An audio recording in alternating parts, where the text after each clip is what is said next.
Right. Okay, so my name is Frances Rayner, and today, which is the 11th of November 2016, I am recording a video to be assessed for my Level 4 Leading Internal Quality Assurance, and this will cover Unit 2, which is an IQA observation of assessment practice. I declare the recording will be completed without breaks and will not be edited before I submit it to my assessor. There are two people on this call, myself and Brian Scott.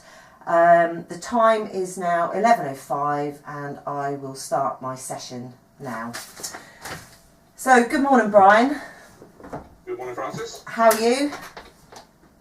Yeah, pretty good, thank you. Busy? Busy? As always. Yeah. How's the schoolwork going?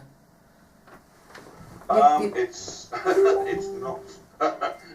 Well, I'm still volunteering, but thankfully at the moment I'm slightly ahead of the process because they've only just opened applications for teaching qualifications in 2017. Right. So I've got a little bit of time on my side. I'm hoping to get some time this weekend to get things like my personal statement and my application off through UCAS. Oh, good. So you're still quite keen then? You're feeling keen about it? Yeah, well, I mean, I've been volunteering now off and on since February. Gosh, that so long. I really enjoy it. Really enjoy sort of like the face-to-face contact with kids, and they are funny. Yeah, it's primary school. Is it primary school you're interested in? Yeah, primary school. It's a completely different set of challenges to dealing with further education. Yeah. And adult learners. Yeah. But I think what I've been doing in further education will stand me in good stead. Yeah. So now I'm still keen to progress that. Oh, right. So at the moment, I'm hoping to go in through the direct route, the direct actually salaried route. So you're going in as a paid unqualified teacher. Yeah. And I seem to have a reasonable chance of doing that, but I just need to get on with it, really. Yeah. But of course, there's work, and then there's home and everything else. Yeah. The building work all going okay? Yeah, we're kind of got to a point where we've more or less stopped. I mean, there's still a few little jobs to be done. We're going to try and get this done before Christmas. Most of the decorating for the rooms that we've been working on has been done. So yeah, we're in pretty good shape. Good. Okay. All right. Well, look, I've done 2 pieces of IQA for you for the Equality and Diversity Level 2. So Zoe Edwards was one, and the other is Victoria Moore. So, I mean, in general terms, Brian, I mean your work is, always of a high standard. Really well written responses that you make to both of the learners, and it's great to see such consistency as well in your work, and using your own knowledge and understanding to sort of support learning as well, which is great. Lots of lovely praise, and I think in terms of using eAssessor, these were online learners, so the structure of how you structure your feedback within the online system is exactly what we want at WAS, and it's great to see that you're following the procedures and doing sort of what it is that we require of you, which is great. I think the key thing for us to talk about this morning, which I think is quite interesting from a standardisation point of view, is about learners copying from the materials and how far we should go really to sort of getting resubmissions when potentially they do it a little bit more than what they should do, or as well. So both of these learners were quite interesting because one was I would have said was kind of quite an outstanding piece of work. Huge amounts of writing had been done by the learner, which was Zoe Edwards. So Zoe Edwards' piece versus Victoria Moore's, where Victoria's was she'd heavily relied on the learning materials, and personally I thought you'd probably given her the benefit of the doubt a little bit too much, but you you tell me what you think. I just, when I read some of her answers and I compared them to the content of the workbook, she had changed one or two words, but there was some chunks of information which were actually copied straight out of the book into her answers. So is that a fair assessment of what I've seen, or? I need to double check that, because I remember spending quite a bit of time looking at Victoria. And yes, I think it's probably fair. I mean, certainly, yes, the quality of her work wasn't anywhere near as good as Zoe's work, which was outstanding. I felt she'd done enough overall to merit the assessment I'd given her. Maybe I need to just double check some of the things, but I mean, I don't know how you do it. I tend to work with the actual learning materials by my side on the desk, and then call up the tutor guide, and then have the standardisation notes, open and available on the desktop while I'm going through question by question and looking at it section by section. No, unless I was daydreaming that day, I don't remember big chunks of it. I do remember some of it being, yes, it's clearly come from the workbook. Yeah. But I felt she probably she did it a little enough for me not to sort of justify going in harder than I did. Right. Would be my assessment. But you raise a very good point, and maybe this is something that we should be discussing as a group at the next standardisation meeting with an exercise, maybe based on something like her work. Yeah. Maybe cherry pick some of the things out of it. Say, right, what do we as a group think of this? Is this something we would pass with comment, or is this something we would maybe be looking for resubmissions on? Yeah. I think that's a good point. I think the thing for me was if I'd have seen either of these pieces of work as just a one standalone piece without seeing the other, I think I'd still made the same decisions. I mean, I haven't said at all that Victoria needs to redo, because I think, like you, she probably scraped through. I mean, maybe I've in my report, I think I've kind of said, we've got Victoria's piece of work, which is an excellent piece of work, versus Zoe's, which is kind of fairly mediocre.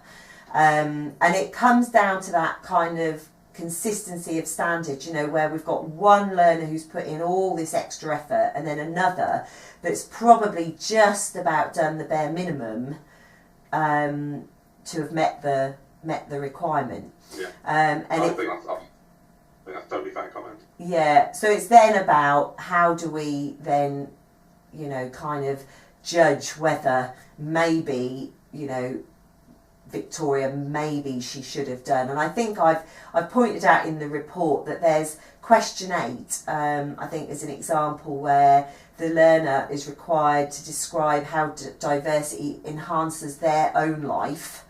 And even on that response, she's pulled stuff from the workbook rather than thinking it through herself.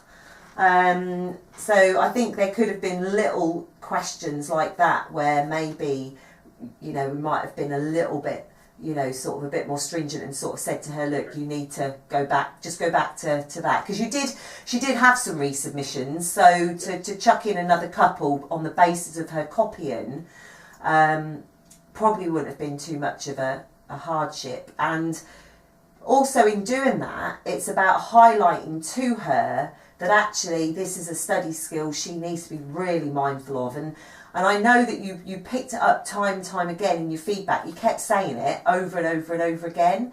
So hopefully she did, read your feedback thoroughly, and she kind of has taken the point on board. But I don't know whether you would agree, Brian, that if you'd have maybe given her a couple of questions to redo based on that fact, maybe that would have reinforced for her even more the need to have tried to have written in her own words a little bit more. Oh. Well, I'll certainly go back and have a look at that on the basis of your comments, just to see, because I've got some more E&D coming through, so you're right, we want to be consistent. It's a tricky one, isn't it? Because at the end of the day, you don't want to penalise learners unnecessarily, but you do want them to work to the highest possible standard that they can. I mean, like you, I've been marking this course in all its different variants for longer than I care to remember. And there's always these debates that seem to go back and forwards about, like how hard should we be on them, at what point do we do it. I guess at the moment my view about anything that comes from the workbook. If it's an area where you feel maybe the learner, it's not something that they're called upon to do on a kind of a daily basis, provided they've answered the question satisfactorily. Sometimes I'm sure you've seen it. You get a feeling for a learner as you're marking the learner. Does this person actually find it easy to express what they say? Obviously with Zoe, she found it extraordinarily easily. I mean, there's an argument for saying she should be doing higher level courses than a level 2 in equivalent university based on what I saw. Yeah. But so you don't want to penalise the learner or indeed turn them off from coming in to doing something in further education. You want them to sort of kick on from what they're doing and move on. So maybe I am giving slightly more the benefit of the doubt. Perhaps I should. But I tend to come into these things on the side of the learner unless there's something that shows me that they really, really, really need to do this again. But I'll certainly have a look at it. Yeah. I think you've made a really good point, Brian, because actually I think this course specifically, because it's one of those courses that I think is really good for getting learners back into studying, because equality and diversity is applicable to every area of your life, whether it's work or home or community. So I think it's a really good. So for instance, if Victoria hadn't, or Zoe, maybe both of them have got different levels of experience, and one needed to use the books far more, than the other. I think the challenge that we have is that you're right, over the years there are different sort of responses being made by the awarding body and, the EQAs that visit us. So at the minute, when the EVs come in, we're getting a very high level of, they are drilling down a lot and looking at plagiarism. That seems to be sort of one of the things on their agenda.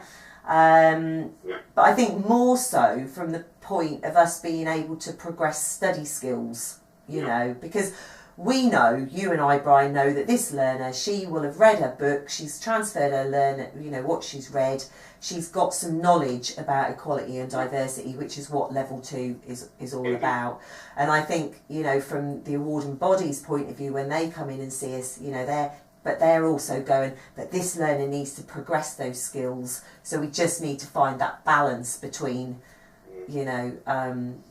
what we see as fair and actually, sort of what might be seen as plagiarism. So, okay, that's kind of it, unless you've sort of got any questions, Brian, but great work.